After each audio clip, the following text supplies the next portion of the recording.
विधानसभा चुनाव अपनी पूरी शरत पर है। ऐसे में आज कुछ जानकारी आप लोगों के साथ साझा करने आया हूं।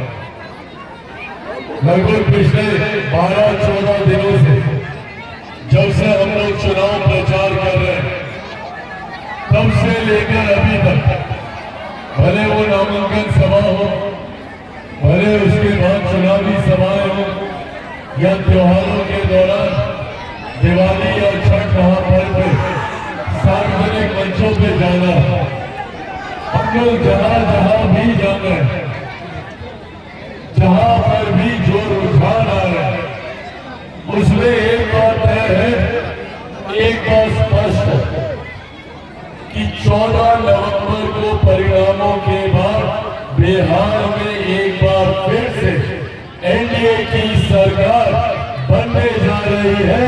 इसमें कहीं कोई संदेह नहीं।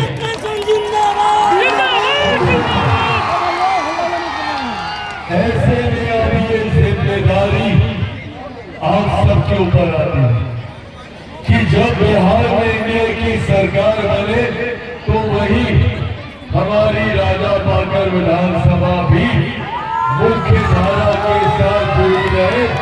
ये जिम्मेदारी हम सबके ऊपर, हम सबको मिलकर ये सुनिश्चित करना है कि बिहार में जो एनडीए की सरकार बने तो उस सरकार में बिहार की उस विधानसभा में हमारा प्रतिनिधित्व करने वाला विधायक, राजा पाकर का प्रतिनिधित्व करने वाला विधायक एनडीए का विधायक होना चाहिए, जनता दल यूनाइटेड का विधायक होना चाहिए। विधायक के रूप में मेरे भाई महेंद्र राम जी यहाँ से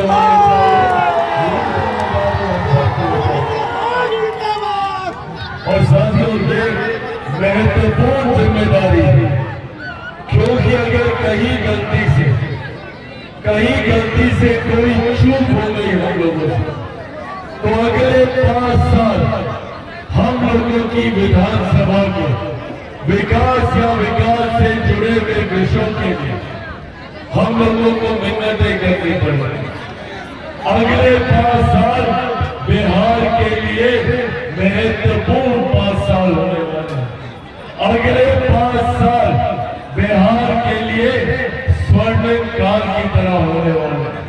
आपने देखा पिछले साल, सवा साल में जब से डबल इंजन की सरकार बिहार को मिली, तीसरी बार जब से केंद्र में मेरे प्रधानमंत्री नरेंद्र मोदी जी के नेतृत्व में केंद्र की सरकार बनी, तब से लेके अभी तक लगभग 12 बार मेरे प्रधानमंत्री चुनावी रण शुरू होने से पहले बिहार आए, और जितनी बार वो बिहार आए, न सिर्फ उन्होंने बिहार आकर बिहार के लिए उनकी सोच को रखा, बल्कि उन्होंने लाखों करोड़ों की परियोजनाओं को भी बिहार और बिहारियों के लिए समर्पित करने का काम किया।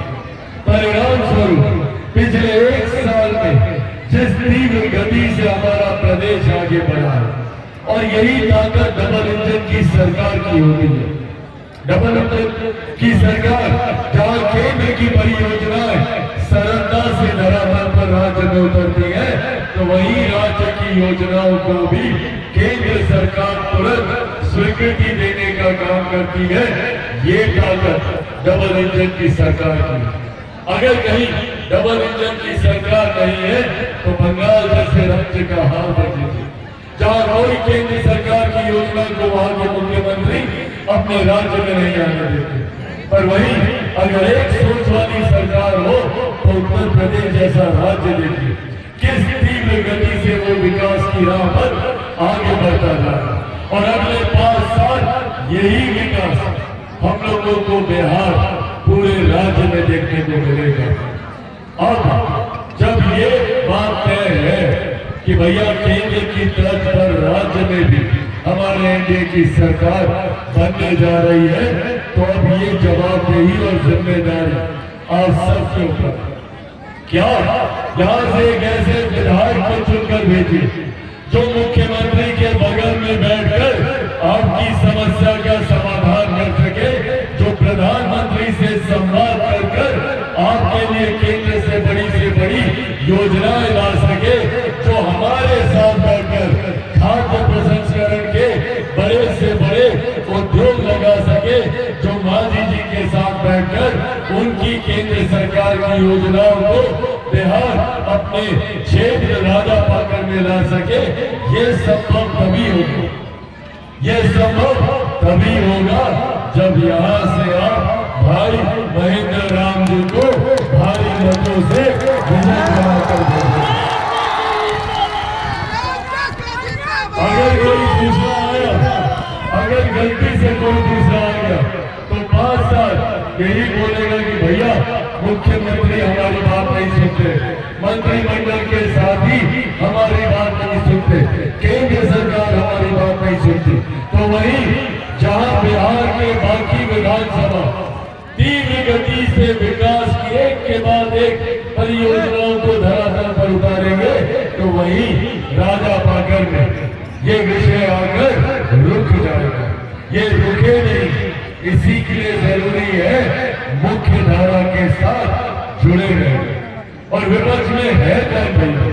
यही लोग है ना महागठबंधन के, जो एक दूसरे का सर फुटबॉल करने में लगे।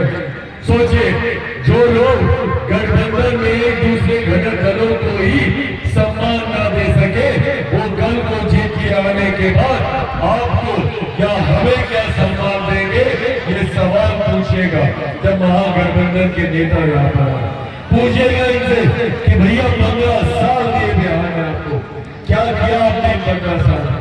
आपने विवश किया हमारे युवाओं को बिहार से पलायन करने के लिए, आपने विवश किया हमारी महिलाओं को बंद कमरे में बंद दरवाजों में रहने के लिए, आपने विवश किया हमारे बुजुर्गों के साथ मजदूरों को अपने हक अधिकारों से दूर रखने का काम किया। ऐसे में साथ दूसरी तरफ हमारी एनडीए की सरकार जो केंद्र से लेकर राज्य तक निरंतरता में ये प्रयास कर रही है कि कैसे समाज के हर गरीब वर्ग को मुख्य धारा के साथ जोड़ा जाए। महिलाएं यहाँ पर मौजूद है इतनी भारी संख्या, महिलाओं के सम्मान के लिए शौचालय योजना हो या उज्ज्वला योजना, उनके स्वास्थ्य का ध्यान रखने के लिए, या कोई गरीब परिवार आर्थिक अभाव में इलाज से वंचित न रह जाए, उनके लिए आयुष्मान योजना का निर्माण किया गया। वही बिहार सरकार ने महिलाओं को सशक्त करने के लिए महिला सम्मान निधि के माध्यम से 10-10 हजार रुपए इनको उद्यमी बनाने के लिए देने का कार्य किया। साथ ही में आने वाले दिनों में 2 लाख रुपए और इनके व्यवसाय को स्थापित करने के लिए, ये सोच है हमारी केंद्र और राज्य की सरकार की। आज हमारे देश की ही नहीं, दुनिया की सबसे बड़ी जन कल्याण की योजना हमारे देश में चल रही है, जिसका श्रेय मैं मेरे नेता, मेरे पिता आदरणीय रामविलास पासवान जी को भी दूंगा। क्या उनकी देन है कि केंद्र सरकार की सबसे बड़ी योजना प्रधानमंत्री जन कल्याण अन्न योजना के नाम से, जिसके माध्यम से आज भी देश में 80 करोड़ लोगों को मुफ्त में अनाज दिया जा रहा है। ये देश हमारे प्रधानमंत्री की है, मेरे पिता आदरणीय रामविलास पासवान जी। साथियों, इन तमाम योजनाओं के पीछे मकसद, लक्ष्य बस एक है कि ज्यादा से ज्यादा गरीब परिवारों को मुख्य धारा के साथ जोड़ा जाए। पिछले 11 साल में मेरे प्रधानमंत्री की गरीब कल्याण योजना का परिणाम है कि 25 करोड़ से ज्यादा लोग गरीबी रेखा से बाहर निकले। अब समय है बिहार की एक बड़ी आबादी को गरीबी रेखा से बाहर निकालना, पर यह संभव तब होगा जब बिहार में भी एक मजबूत डबल इंजन की सरकार बनेगी।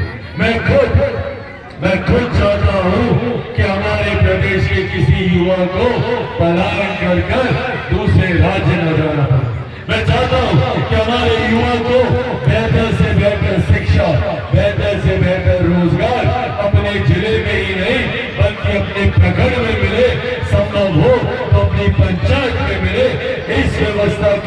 बेरोजगारी हम लोग करने में लगे।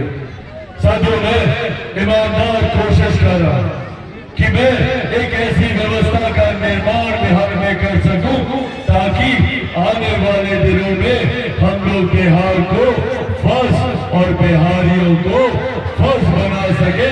इस सोच के साथ आगे बढ़ने को साथ साथियों, मैं जानता हूं कि इस दौरान कई अड़चने आएंगी और आएंगी। आज भी कई ऐसे विपक्षी राजनीतिक दल हैं जो नहीं चाहते भैया कि चिराग पासवान की सोच बिहार फर्स्ट, बिहारी फर्स्ट धरातल पर उतरे। वो चाहते हैं कि किसी भी तरीके से चिराग पासवान की राजनीतिक हत्या कर दी जाए ताकि बिहार कभी विकास की बात ना करे, बात करे तो सिर्फ जाति की, बात करे तो सिर्फ धर्म की। पर जो लोग चिराग पासवान को समाप्त करना चाहते हैं वो लोग भूल जाते हैं कि चिराग पासवान शेर का बेटा है। भैया, ना टूटने वाला हूँ ना छूटने वाला हूँ, और डरता तो भाई मैं किसी से नहीं